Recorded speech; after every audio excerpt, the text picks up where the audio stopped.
I used to think I would always know when something important was about to happen.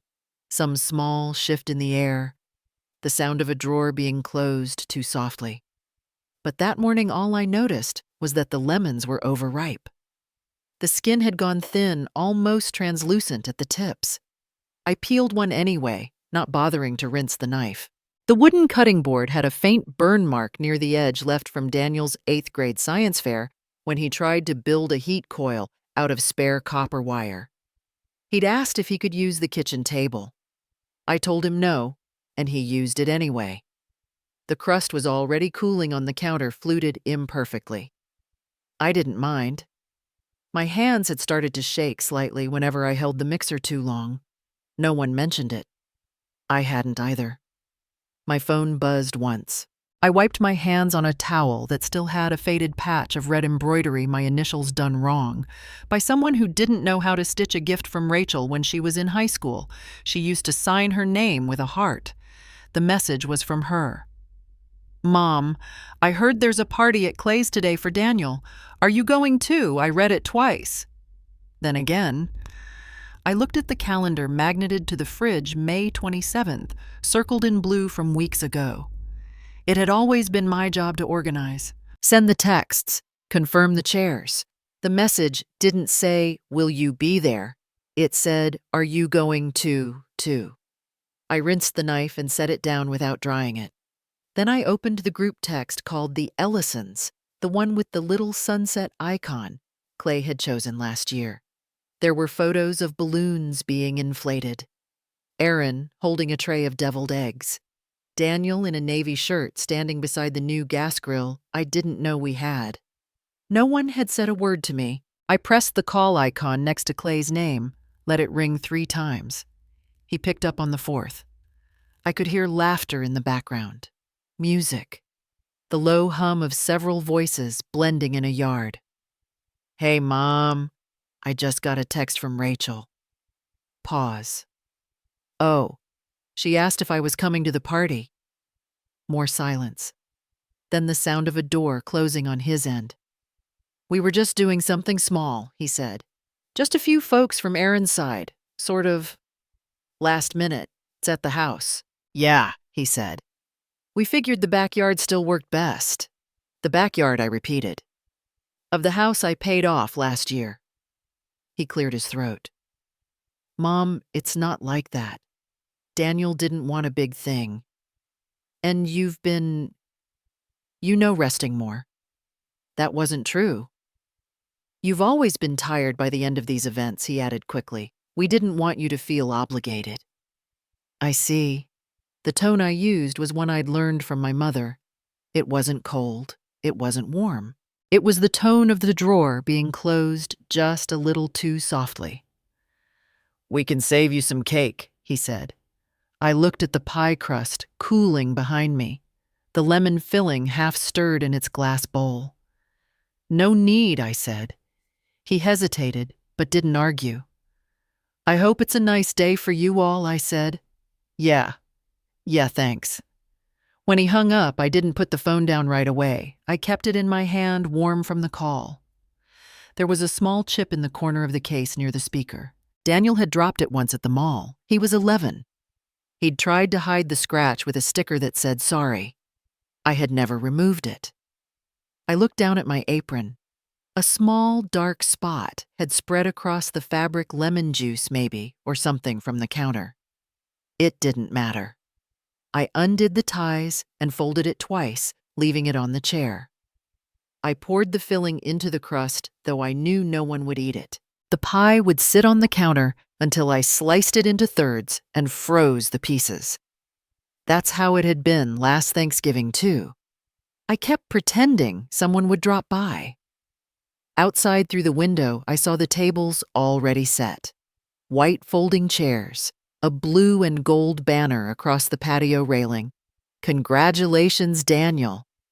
The cloth napkins were the ones I'd sewn for Clay's wedding reception. He'd said the ones from the store were too stiff. I watched as Erin brought out another dish. Her hair curled at the ends, soft, as it always looked in photos. She leaned over to kiss someone's cheek. I didn't recognize the woman. Probably a neighbor. I hadn't been introduced to the neighbors in 3 years. A small boy ran across the yard chasing a balloon. Not Lucas, a different child. I noticed they'd hung paper lanterns on the hickory tree. My hickory tree. The one Clay said was too much trouble to rake around the one he'd once threatened to cut down. It looked beautiful, with the late light catching its branches. Someone laughed. The kind of laugh people do in pictures, mouth open, eyes closed. I walked to the sink and turned on the water. It ran warm, then hot. I rinsed the lemon bowl slowly, careful not to let the water splash the sleeves of my blouse. The blouse had a tiny pinhole near the wrist. I hadn't sewn it yet. I wasn't sure I would. The tap was still running when I turned it off. In the quiet, I could still hear the hum of celebration outside. No shouting. Just the careful joy of people who believed they had nothing to apologize for. I didn't go to the window again. I didn't need to. I sat at the kitchen table, hands resting on the worn grain of the wood. There was a faint ring where a cup had been left too long once. Clay, maybe 17, had brought coffee to a girl who never came back a second time. He hadn't wiped it up. I never sanded it out. I looked at that mark now and let the silence settle again, heavier this time. There was no bitterness in it. Only fact. There is a difference between being forgotten and being excluded. One is passive, the other is planned. And that day, I understood the plan. I didn't call Rachel back. I didn't open the group thread again. I didn't look at the photos when they were posted later, though. I saw the notification. I didn't need to see who smiled under the tree. Some silences are not empty. Some silences mean you are no longer part of this. And I chose not to answer them. Some people show up in photographs like they belonged there all along. Others are always standing just a little to the left. When Clay first brought Aaron over for dinner, I set out the blue plates I only used for company. I made a roast not fancy, just enough to smell like home. I'd found a small box of teas she might like, a chamomile blend that came in paper sachets tied with string. The box had a pale gold ribbon around it. I left it on the edge of her seat. She smiled when she saw it, said it was sweet, then moved it to the end table and forgot it there. When I picked up the living room the next morning, the box was still unopened. The ribbon had fallen between the cushions. Later, Clay called to say thank you for the meal. He mentioned Aaron thought I was a little much, but that it was understandable given my age. I said nothing. I folded the ribbon back into the sewing tin. It wasn't always like that. There was a time when Clay called just to ask how long to bake a chicken when he showed up at my door with a burned casserole and said, "Tell me what I did wrong." That version of him had a chipped tooth and wore socks that never matched. I don't know where he went. I remember the night we all sat around the table deciding what to do with my husband's estate. The ink had barely dried on the will. Rachel was quiet. Clay had his laptop open, scrolling through spreadsheets like we were dividing up groceries, not 40 years of labor. He said, "If we move everything under one umbrella, it'll grow faster." I knew what he meant. I knew who would hold the umbrella. I glanced at Rachel. She looked down. No one asked me what I thought. I nodded. The old safe in the back bedroom still held the original deeds yellowed at the edges, my husband's initials pressed in blue ink. Clay took them for record keeping. I never saw them again. Every year, I send birthday money to the grandchildren. I have a little notebook where I write down what I gave, who cashed the check, whether I received a thank you. Some years, the checks were deposited within hours. Other years, they were never cashed. I didn't bring it up. The notebook isn't for them. It's for me to remember I was there.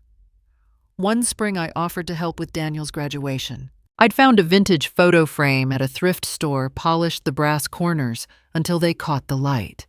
I called Clay, and mentioned it how we could put Daniel's kindergarten photo beside his senior portrait, maybe line the hall with memories. He was quiet for a second. Erin's already planning the layout, he said. She's booked the venue and the florist. You don't need to worry about that. I said I wasn't worried, just offering. She's got a vision, he added, as if my hands might smudge it. I put the frame back in the closet.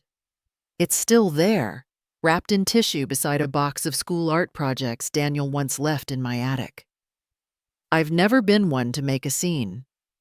I know what people think of older women who talk too much.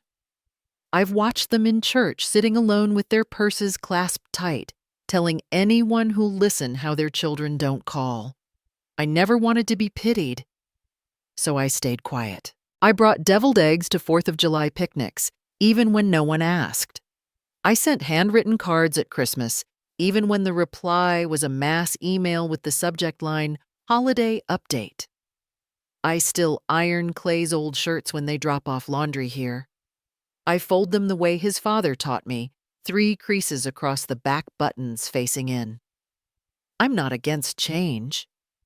I know families grow, new people join, priorities shift. But sometimes, when I open the hallway closet, I see the extra folding chairs pushed to the side, the ones I used to pull out when we hosted Thanksgiving for 23. No one touches them now. They're dusty, but still upright, like soldiers not called to battle. Once at a family barbecue, someone asked who made the lemonade. Clay smiled and said Erin's recipe. He didn't look at me. I had written that recipe down in pencil on an index card 30 years ago. It's still in the drawer by the stove corners.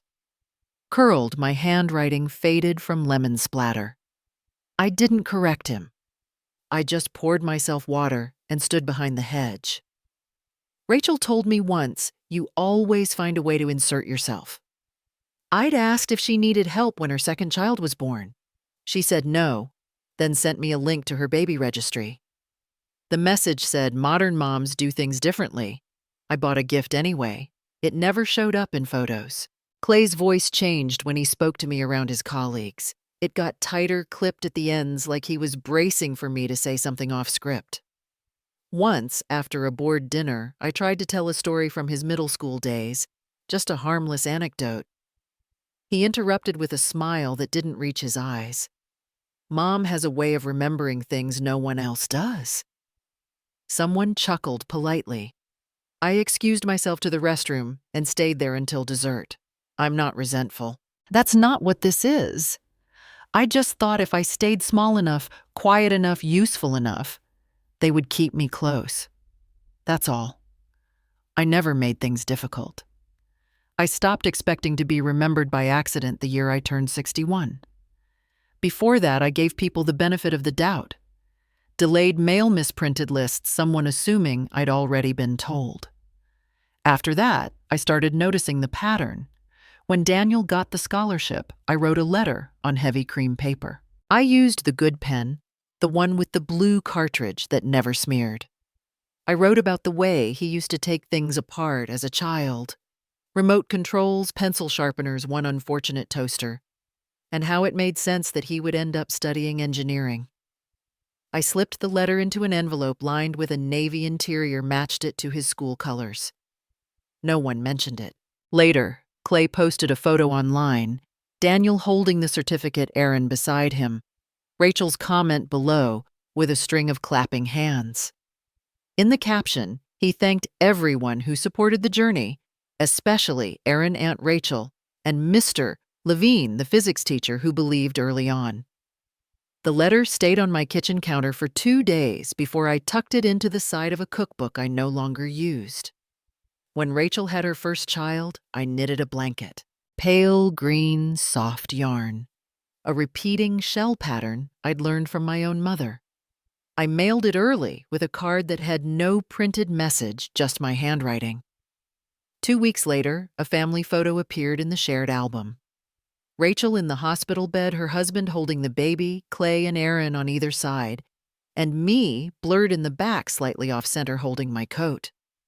No one asked me to come closer. No one said, "Let's get one with Mom."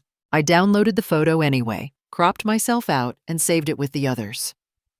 One Thanksgiving, Erin sent printed invitations, something she started doing after Clay's promotion. The card was heavy stock embossed with gold lettering, "From the Ellisons grateful and gathered." Inside, there was a photo collage. Clay smiling over a carved turkey, Erin arranging flowers, the boys in matching sweaters. I turned the card over. No mention of me. Not in the photos, not in the greeting. The envelope was addressed in a printed script, impersonal and neat. I kept the card in a shoebox with the others.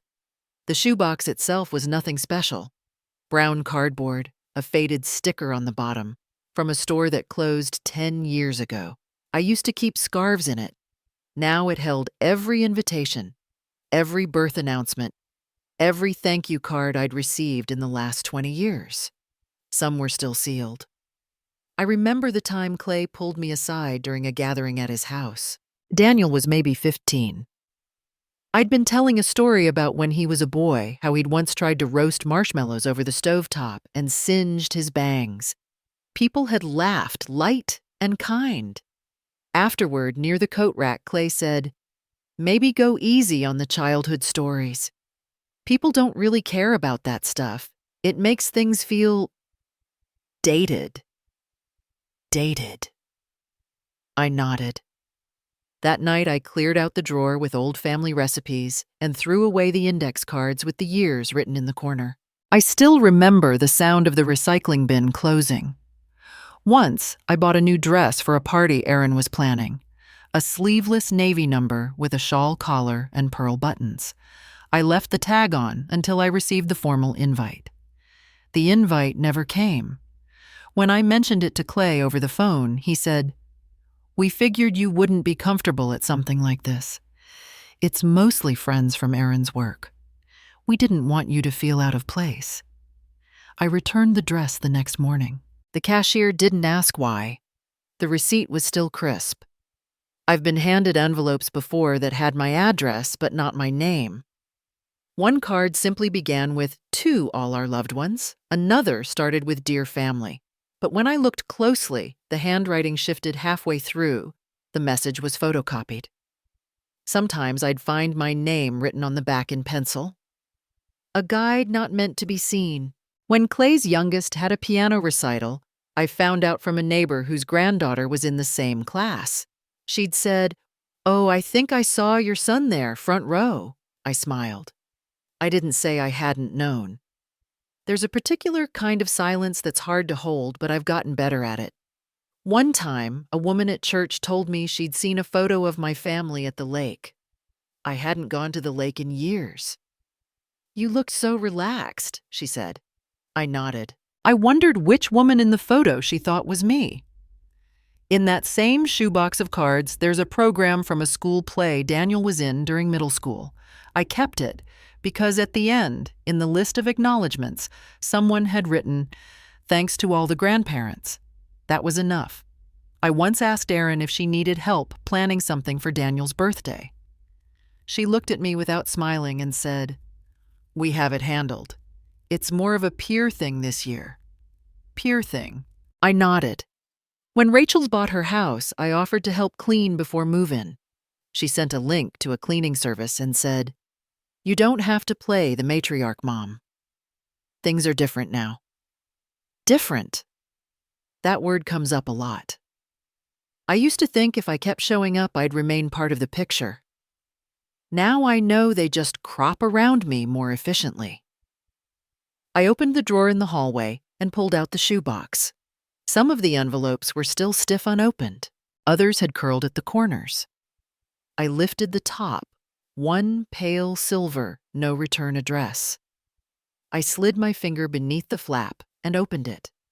The card inside was blank.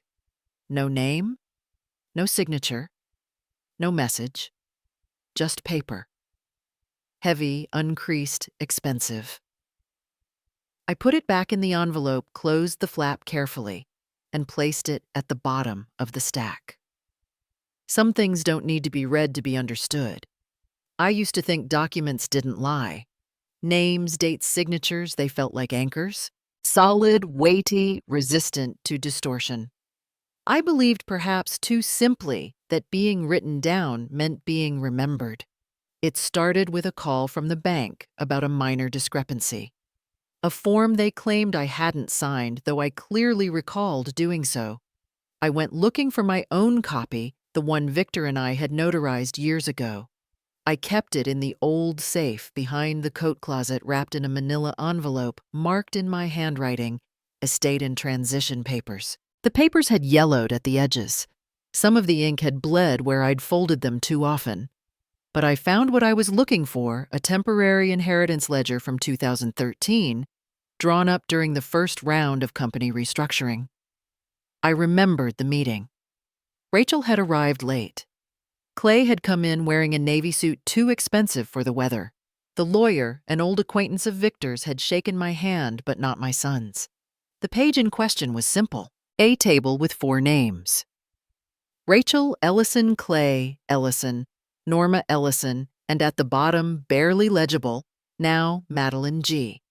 A red line struck through her name, not once, but twice, as if the first time hadn't been decisive enough. In the margin, written in sharp black ink that didn't match the rest, not applicable, CE. I didn't breathe for a moment. I just stared at the page. The initials were unmistakable. Later, I dialed a number I hadn't called in years. Clay used to have an office at the Whitmore Building, downtown real estate law, mostly trusts and property divisions. The receptionist who picked up sounded young. I gave my name. Her tone shifted, polite but cool. "I was hoping to check on a document that might have passed through your firm," I said. "Something from 2013. It involved my family's estate, and possibly someone named Madeline Greer." There was a pause. "A real one." I believe Mr. Ellison gave specific instructions not to engage with anything under that name," she said. "He noted it as a private restriction, client, family matter." Private restriction. I thanked her. She didn't ask if I needed help with anything else. I didn't tell her Madeline Greer was my granddaughter. Victor had given Maddie that name, his mother's name, Greer. Passed down the way we used to pass down wool blankets and stubborn chins. Maddie was Rachel's girl, born when Rachel was still halfway between college and California, more art student than mother. Clay used to say she was too soft for real life, that she let the child mess up the rhythm of their plans. When Maddie was 7, she stopped showing up at family dinners. No one explained why. Rachel said she was on a different schedule. I didn't push. I started sending gifts to a P.O. box instead. One year, a scarf came back unopened, marked recipient unknown. When Rachel remarried, Maddie wasn't in the photos. Now, looking at the form, I understood. Her absence wasn't an oversight. It was deliberate. That night, I sat with the envelope on the table. The air smelled faintly of iron and lavender, the scent that always lingered after I opened the safe. I didn't light a candle. I didn't make tea. I opened the laptop instead. Her name wasn't common. It took 2 searches. On the 3rd, I found it. Madeline Greer, senior student, Portland Community College. Major social work. Currently working overnight shifts to support her passion for helping abandoned youth. There was a photo. She had Rachel's eyes. My chin. She was standing in front of a mural with chipped paint and worn lettering. Her hair was pulled back, and she was wearing a plain canvas jacket with the collar upturned against the wind. I clicked the article again. The page refreshed. There was a quote from her. "When people forget you, you start thinking you never existed. I want to be the person who remembers." I closed the laptop. I pressed the manila envelope flat with both hands, as if smoothing wrinkles could undo years. A week later, I sent a letter not to her school, but to the shelter listed in the article. I used different stationery, not the floral kind I saved for birthdays. Just a plain white card with no decoration, no name printed on it. I didn't sign it. I wrote simply, "I think of you often. If you'd like to reach out, I'm at the same address as before." Nothing's changed here. 3 days later, a text appeared from an unknown number. Is this Norma? I wasn't sure. I cried a little, then laughed. Then I sat for a long time. Can I call? We didn't talk for long. Just enough. She said she'd been alone for a while, that her middle name still embarrassed her, that she remembered the smell of my cinnamon cookies but not the recipe. I told her I still had it. I didn't tell anyone she'd called. I didn't tell anyone she was coming. When Clay called, it wasn't to check in. It was because he'd heard something strange. Did you reach out to Maddie? His voice was clipped. Because I got a notice from the shelter that someone had requested background verification using our address. This doesn't look good, Mom. I didn't answer. You do understand why we had to draw a line, right? It wasn't out of spite. She was never entirely stable. Rachel agreed it was for the best. He didn't wait for a response. She complicates things. I need you not to get involved. If something goes wrong, I hung up. No one knocked on my door. No one threatened legal action. Just silence. 2 days later, Maddie arrived with a duffel bag and a second-hand coat missing a button. She took her shoes off before stepping onto the rug, even though I hadn't asked. She didn't cry. I didn't either. We ate toast. She washed the dishes without being told. That night she found the shoebox and asked if she could look. I nodded. She didn't say anything when she saw the cards. She just reached for the one with the gold leaf print, the one that had arrived with no name. Did you keep them all? She asked. I said yes. She touched the envelope like it might burn her. I didn't ask her to explain. She didn't offer. Some truths only sharpen when held in silence. I've learned that absence leaves fingerprints lighter than dust, but harder to clean. I didn't tell anyone about the email I sent. It was a simple message. One line, did she ever live in Hillsboro, Oregon, around 2008? I didn't sign it with my full name. Just N. Ellison, and a return address that pointed to nowhere specific. The reply came the next day. The journalist's name was Tessa. She kept her words plain. She lived with her grandmother, Virginia Greer, until 2010. After that, she didn't mention family often, just said, that person didn't want me to exist. I printed the email and folded it into thirds. I didn't reread it. Just slid it into a white envelope, then set it beside Victor's old will. The envelope had no name, no stamp. But it didn't need either. Some people are erased gently. Others are scrubbed out until the paper tears.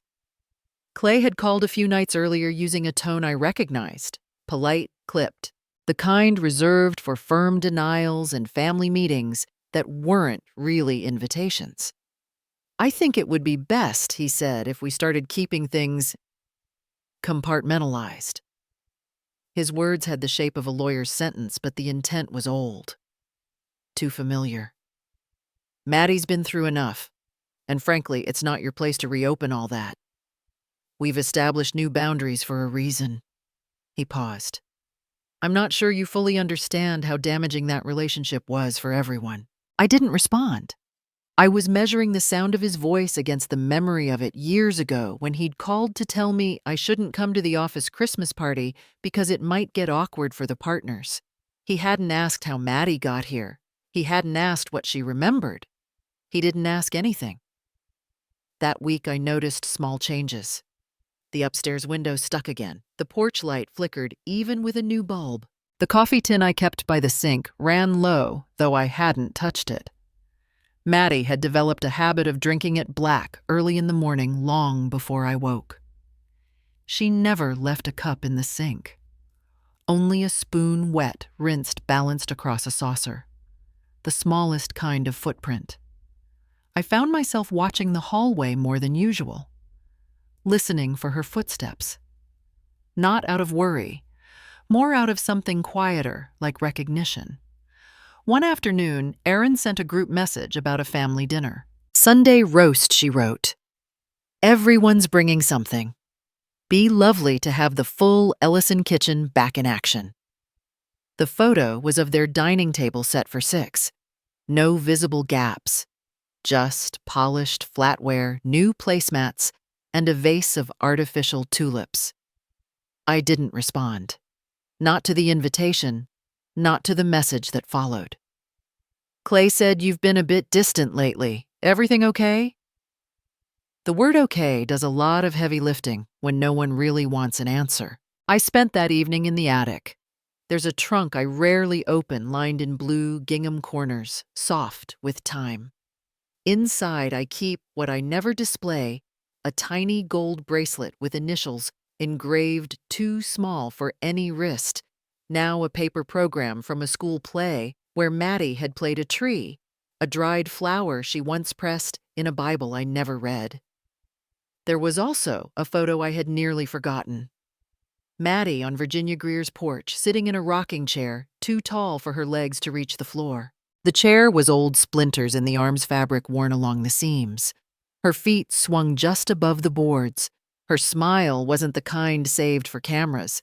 It looked borrowed from a better day. I flipped the photo over. On the back, written in faint blue ink, Summer Hillsborough. She liked to rock and hum even when no music played. I pressed the picture between the pages of the will, then closed the trunk.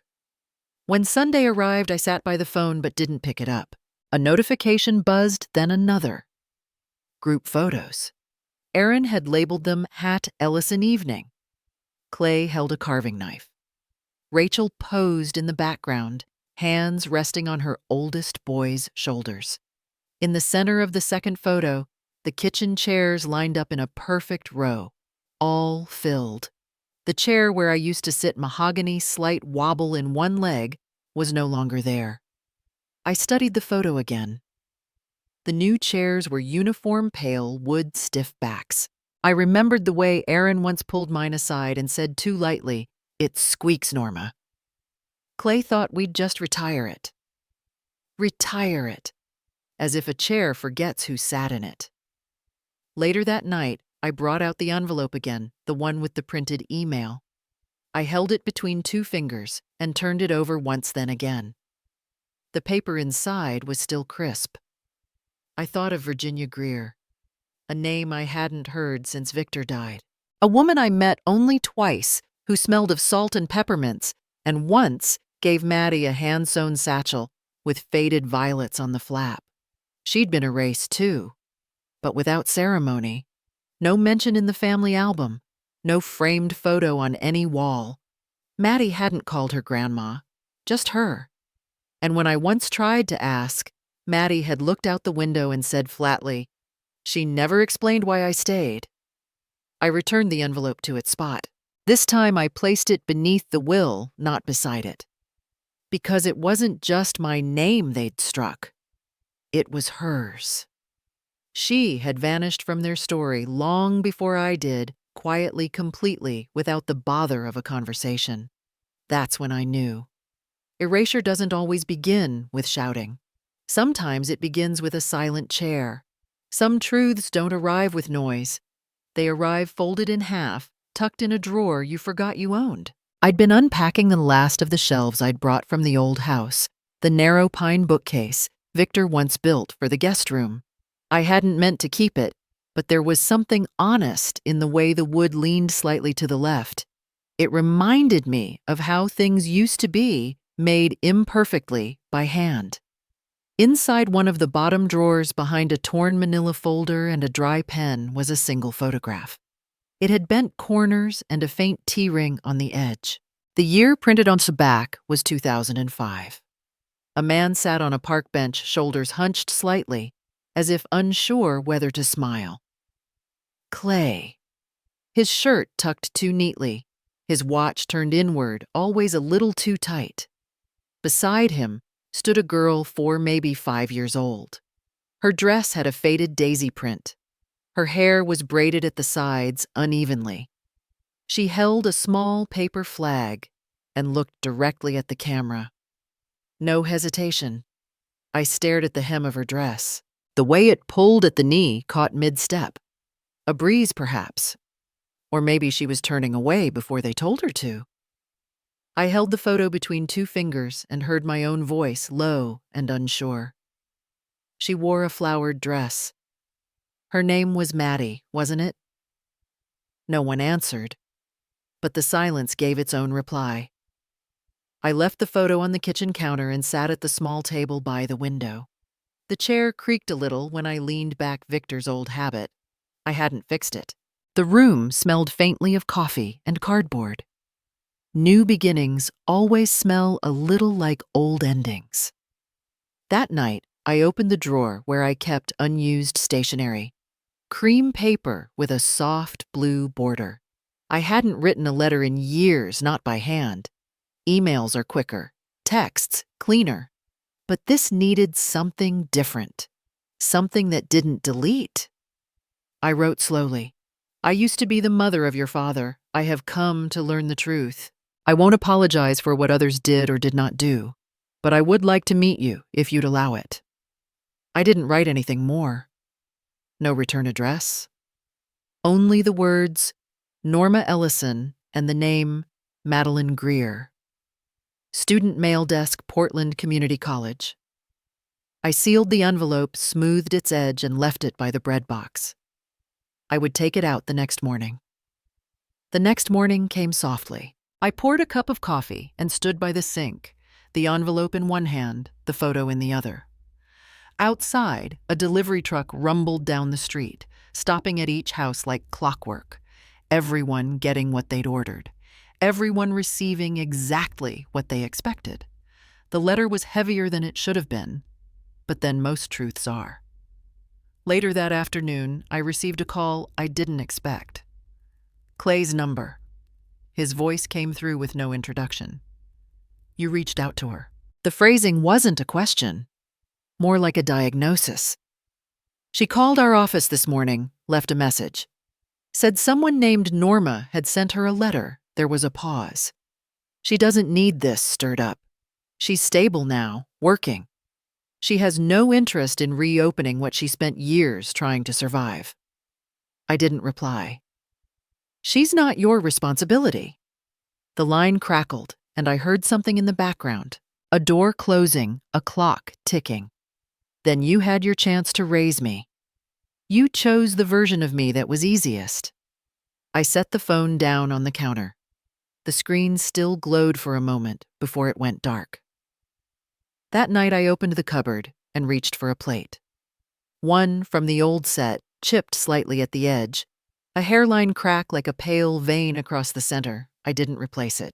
I just placed it gently on the table and set a second cup beside it, the kind of gesture that means more than it should. When I looked again at the photograph, I noticed something I'd missed. The way Maddie held the paper flag upside down, slightly crumpled. Not out of protest, not out of misunderstanding. Just held wrong the way children sometimes do when no one corrects them. I remembered Virginia Greer then, a woman with stern shoulders and a sharp way of folding napkins at a potluck. She'd once told me in a voice that made no room for argument. Children don't need explanations. They need continuity. She had died in 2010. No service, no obituary I could find. Maddie had stayed with her, then disappeared from our family line as if she'd never been written into it. That night I sat with the letter again, not to reread it, just to feel its weight. Some things belong in silence, not because they're shameful, but because speaking them too early makes them disappear.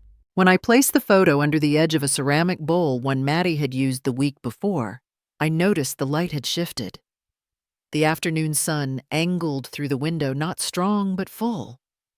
It landed on the photo and stayed there, softening the harsh line across Clay's sleeve, brightening the girl's dress just enough to make the daisies bloom. I didn't move it.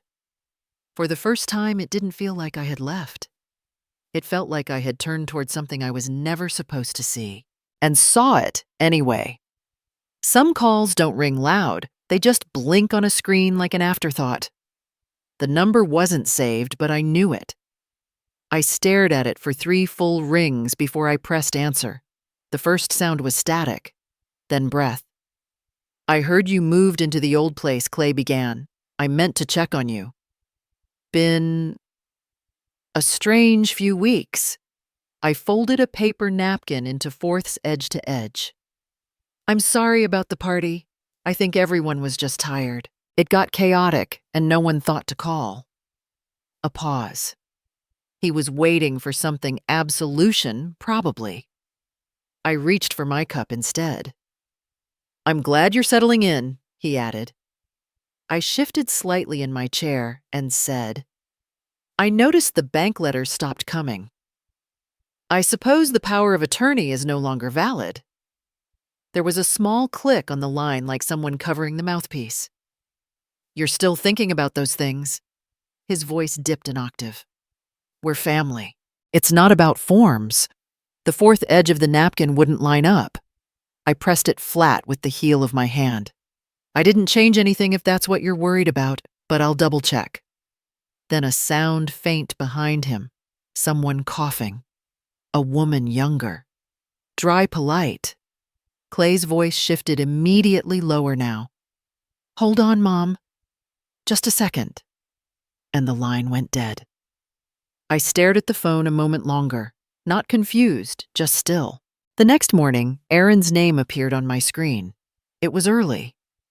Earlier than she usually called. "I shouldn't be telling you this," she whispered. "Clay asked me last night if I knew where she was." I didn't speak. He said someone from the school mentioned Maddie might have moved in with a relative. Someone said her grandmother. There was silence on both ends of the line. He asked if I knew who might be taking her in. He didn't say your name, but I think he suspects. I thanked her without words. After the call, I walked to the kitchen. The envelope was still on the dining table, sealed, but not mailed. I had written it the night Maddie folded my blanket over the armrest and quietly took the couch without being told. She didn't need space. She needed somewhere no one would look for her. The letter inside wasn't long. My son never needed me. But the daughter he abandoned is folding my laundry and making soup. I didn't sign it. I left it next to this bowl of clementines neither of us had touched all week. Maddie worked late. Night shifts at a pharmacy chain on Hawthorne. In the mornings, she came in quietly and placed her shoes side by side on the mat. I'd wake to the sound of the faucet running low, then stop. She never asked for anything. She left notes, 2 words, sometimes 3. "Laundry's done. Picked up coffee. Class till 4. There was no picture of her in this apartment. I hadn't put one up. It felt wrong to frame someone still in motion. One evening I came home from the store to find her asleep on the couch, a textbook open across her stomach. Her hand rested lightly over the page like she was guarding something. A strand of hair fell across her cheek. She hadn't turned on the lights. I didn't wake her. Later, she moved the books herself and stood at the kitchen sink washing a single bowl and spoon. She hummed something faint, like a tune from long ago or nowhere at all. I asked her once what she remembered from Hillsborough. She shook her head without lifting her eyes. I wasn't there long. And that was all. I found her jacket hanging beside mine one morning. Light blue canvas frayed cuffs, a key clipped to the inside pocket. It looked like it belonged here. Not borrowed. Placed. Clay called again 2 days later. This time he didn't bother with pleasantries. "If she's with you, you need to let me know." I didn't answer. "There's a custody matter. Technically, I'm still the emergency contact. If she's using my name on anything, I'm legally exposed." I listened to the hum of the refrigerator. "She's not safe there. You don't have the means. She's better off with people her age, people who understand what she needs." I looked at the grocery list Maddie had written on the counter: eggs, black tea, saline tampons. In lowercase letters, no commas. She's not yours to keep, Mom. That word again. Not mother, not Norma. Just Mom, dragged out like a courtesy. I didn't reply. He ended the call with, "You don't know the whole story." But I'd heard enough over the years to know the parts that were always left out. After he hung up, I folded the list Maddie had written and tucked it into the small tin where I kept old receipts and forgotten passwords. It didn't belong there, but neither did she if he had his way. That night, I made soup from scratch, the kind my mother used to make with saltine crumbs and whatever root vegetable had lasted. Maddie came home around 9, tired. She didn't ask what it was. She just filled a bowl, stirred once, and ate slowly. No TV, no music. I watched the way her spoon paused midair when I placed the envelope back on the table. She didn't ask what it was for. Neither of us did. The next morning, I opened the apartment window for the first time in weeks.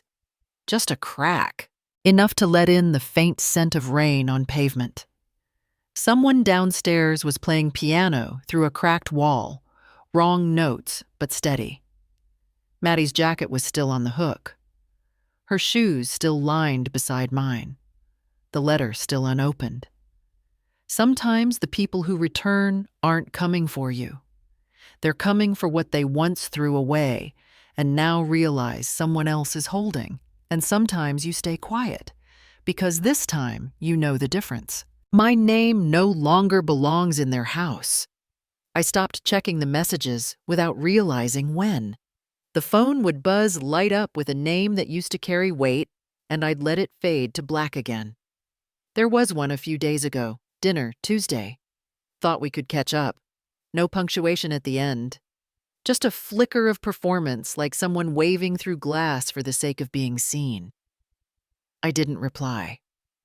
The plant by the window had grown new shoots. I moved it slightly to the left each morning, careful not to let it burn in the late light.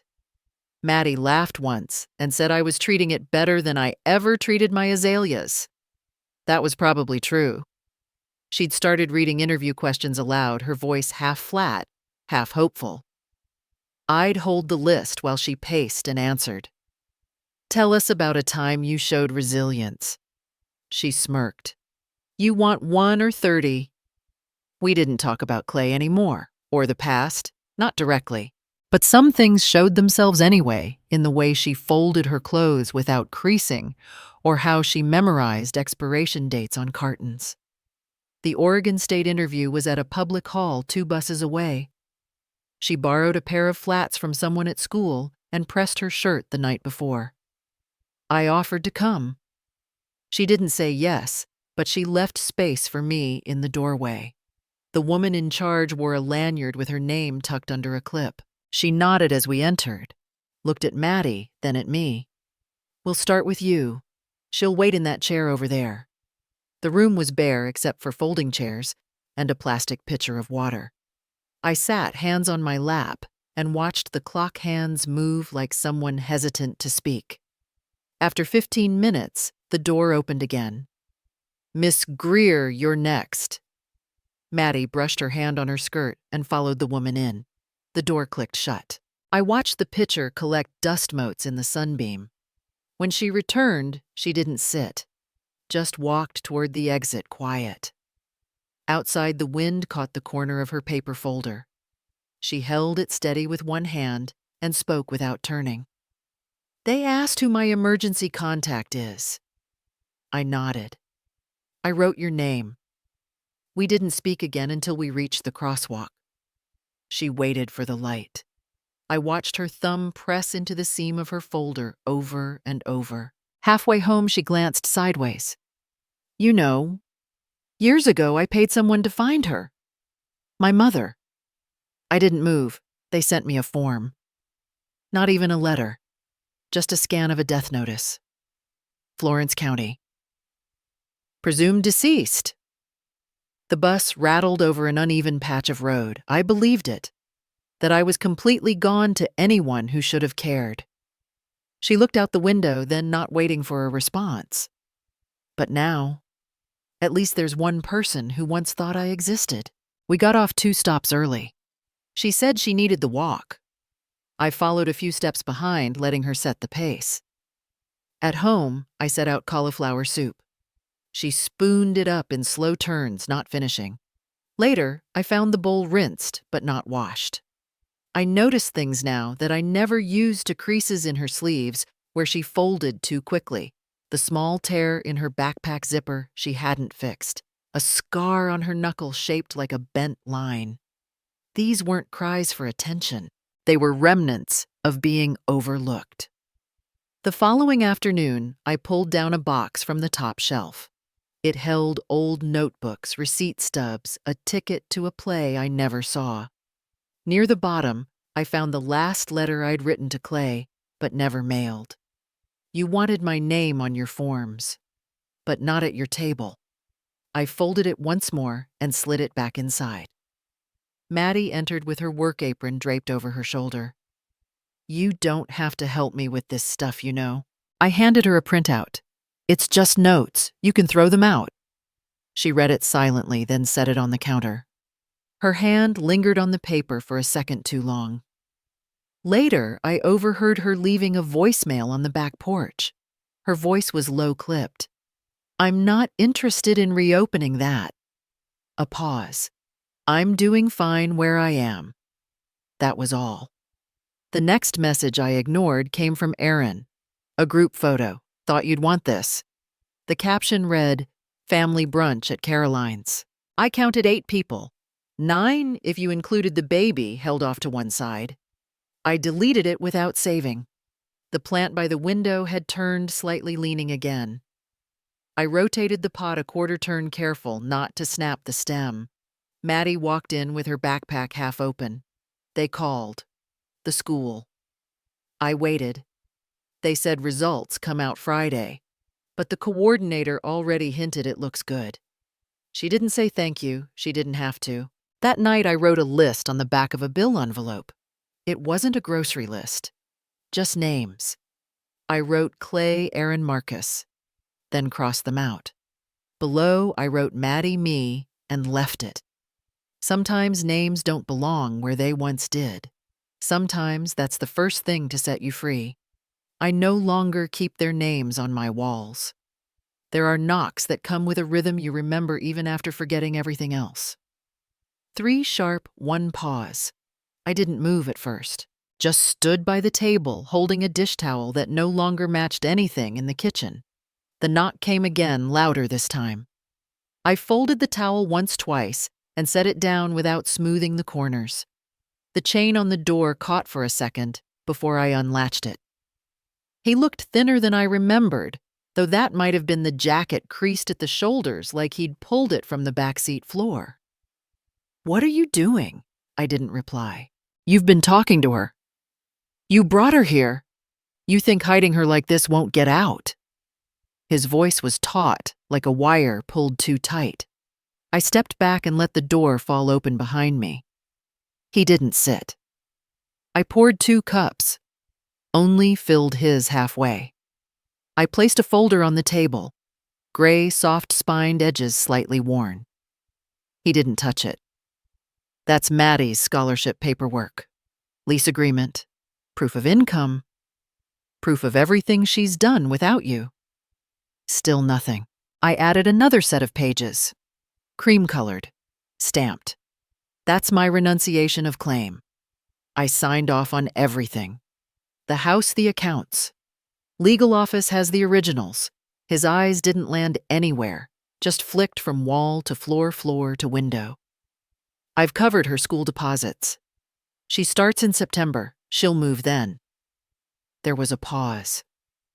"You really think this makes you the hero?" I looked at the wall above the table. A photo of him, age 6, cheeks full, wearing the red suspenders his father had chosen.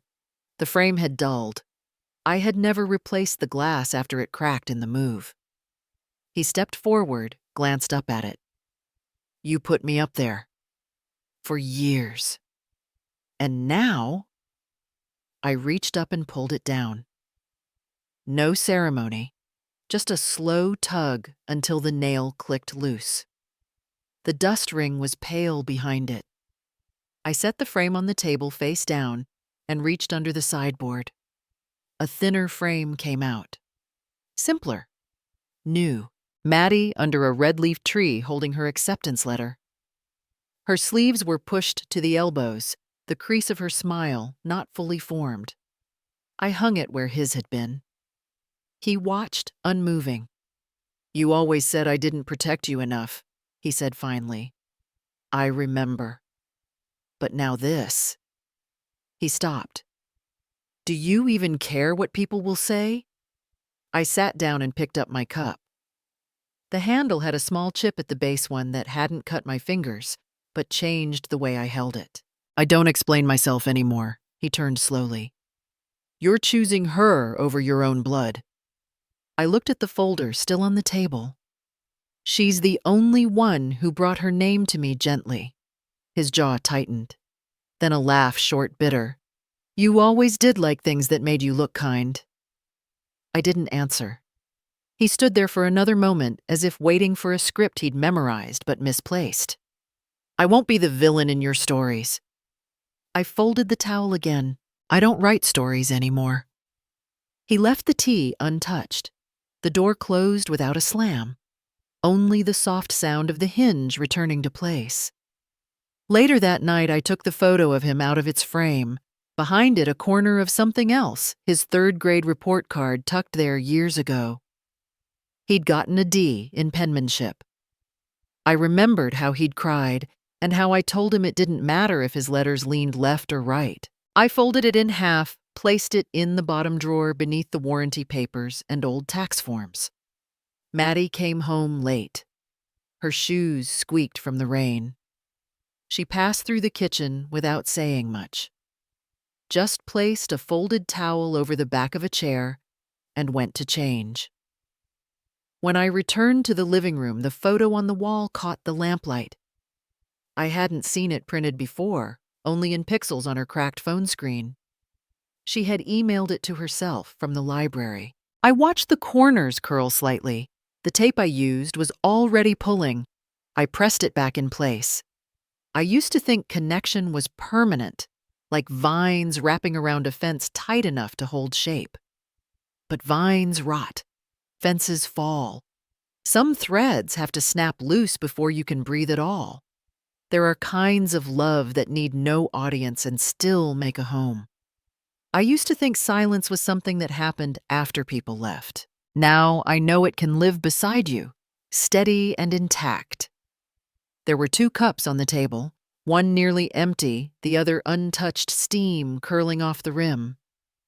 Maddie sat across from me, her knees tucked up, hair pinned in a way that made her look older than 20. She didn't speak, just nodded slowly at something on her screen. Then she looked up, smiled without showing teeth, and said she'd forward the email to her advisor. The room held a kind of ease I hadn't known in years. No explanations. No watching my words curve wrong in someone else's ear. I had sold my share of the old property weeks before. No farewell, no speech. I signed the paperwork with the same pen I'd used to sign mortgage documents decades ago. It's ink lighter now, but still legible. The new apartment was smaller, with a low cabinet that caught the light in the mornings. The curtains were plain cotton. A ceramic bowl sat by the sink filled with clothespins and thumbtacks. I baked cornbread most mornings. Wrote in a journal I'd once planned to use during retirement. The first entry was dated last month. Nothing profound, just that the neighbor's dog had a name now. Floyd and Maddie had learned how to roast carrots without burning them. On Wednesdays, I walked to the library 2 blocks over. I shelved books and reset chairs. Most visitors were older women looking for craft guides or students hunting citations.